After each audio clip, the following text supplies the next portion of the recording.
Hey everybody! Hello everybody! Welcome back to Nude News. Ooh. Very nude news. Very nude. Better not show a nipple on Instagram. Jeez. I'm already shadow banned Oh God. constantly. Anyway. I'm Adrienne, the Yoni Nutritionist, and I am a holistic nutritionist and health coach that specializes in women's sexual health. And my name's Kristin Alexi. I'm a sexologist, women's wisdom educator, and feminine embodiment coach. And in this episode of our Nude News, which we like to do to deliver really fun and friendly sex education to our audience. And in this episode, we want to talk about pleasure. Yeah. Which is one of our favorite topics. Yeah. It is, isn't it? Yeah. Yeah. And we were recently speaking at the Modern Women's Festival in Ubud. And Kristin was talking about female pleasure. And we had about, what would you say, like 40 people, 40 beautiful women in a circle in this beautiful room. And Kristin asked the women what brought them pleasure. Yeah, so the main reason that I was asking that was to get women to really connect in with what brings them pleasure, because pleasure is a natural lubricant for women. It is something that can really help us access our sensuality. And oftentimes we kind of put that as a last item on our priority list. You know, we kind of tick off all of the things that we need to do because society really values being productive, productivity equals doing rather than being. And so we kind of have this narrative going of, if I'm productive, it means I'm doing things, rather than I'm productive by resting, meditating, relaxing, doing yoga, getting a massage, spending time with myself, reading a book. So yeah, really trying to get women to connect in with what brings them pleasure. And what was fascinating was how many people said food. Yeah. What brings them pleasure is food. I think really it's quite obvious. But yeah. I think 80% of the women in there said food. I mean, yeah, it's such a joy in our lives. It's something that we all do every day, is eat.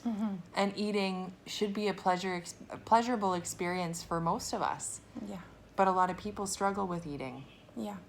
And their relationship with eating and disordered eating. I feel like most of us have some form of disordered eating, whether wherever we are on the scale, whether we're going to the gym and we're measuring how much food we're eating and all of that goes along with that. I've never done it before, but I know people do it. Or calorie count, yeah. Macros. Exactly. Counting. Yeah, exactly. Yeah. Or whether we're on the other end of the scale where we're not exercising but also not eating, or we're exercising and not eating and starving ourselves, or you know, playing like doing mathematical equations with our food, like, oh, I ate that yesterday and this today, so maybe I shouldn't eat dinner tonight, or not have breakfast this morning, and really having this belief surrounding our food equaling our weight, and our weight equaling our happiness and our worth. Yeah, totally. Yeah. It's really interesting. And we have been lucky enough to really get in touch with our pleasure through food. And we have come up with a day that we call Fuckit Sunday.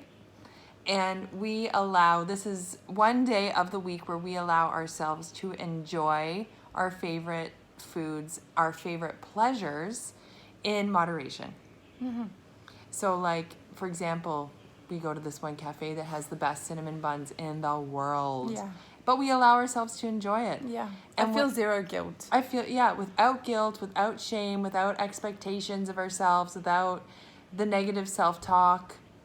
And it also, like, it not only nourishes our soul and, you know, makes us happy and gives us pleasure, but it also allows us to eat in moderation.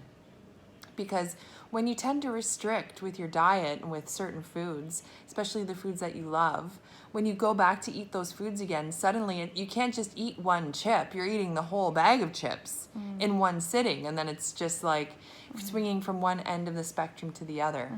And that's why it's really important to have balanced eating in moderation as a part of your lifestyle, not just a diet.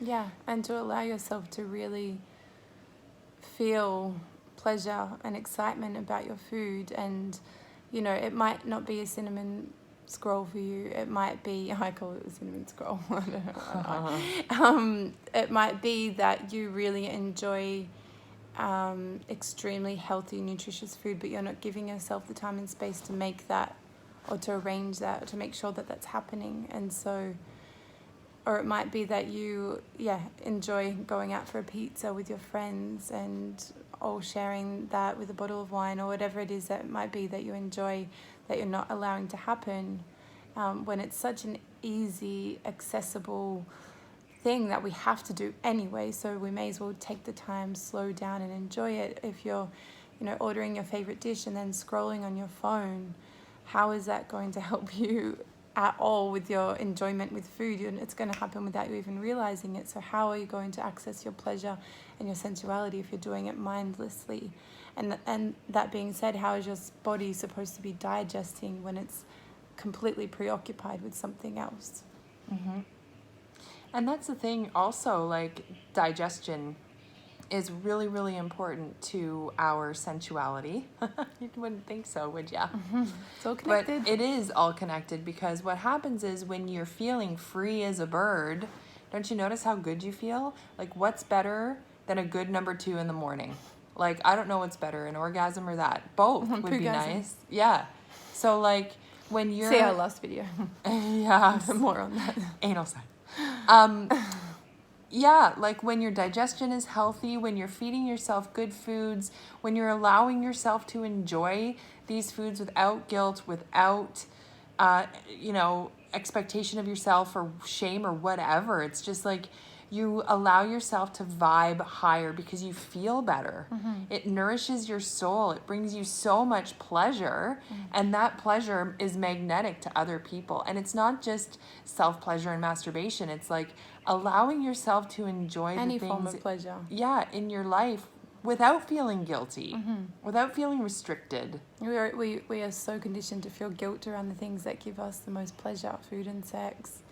And going back to like digestion and feeling good, and our diet making us feel good, like our diet and our health is so inextricably interwoven with our sex drive. If we are not feeding ourselves well and looking after ourselves out, and mentally and physically, our sex drive and our libido is going to drop. So that's another thing to be mindful of. What are you putting in your body? What are you putting in your mouth? Yeah, what are you putting in your mouth? What are you putting into your mind?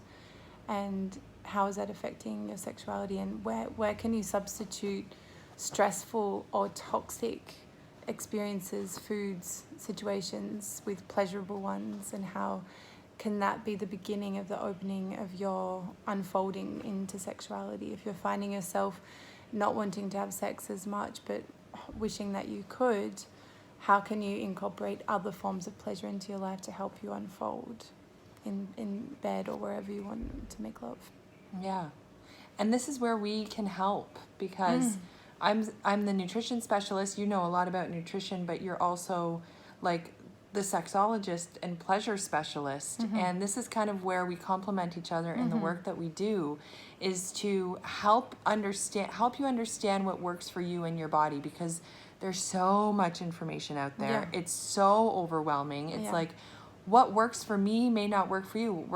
The keto diet may work for someone. The vegan's diet may work for somebody else. Like, it's not a one shoe fits all type of thing. Totally. And this is where working with people, with women like us, can help. I've been studying it for years. And we live it every day. Yeah. And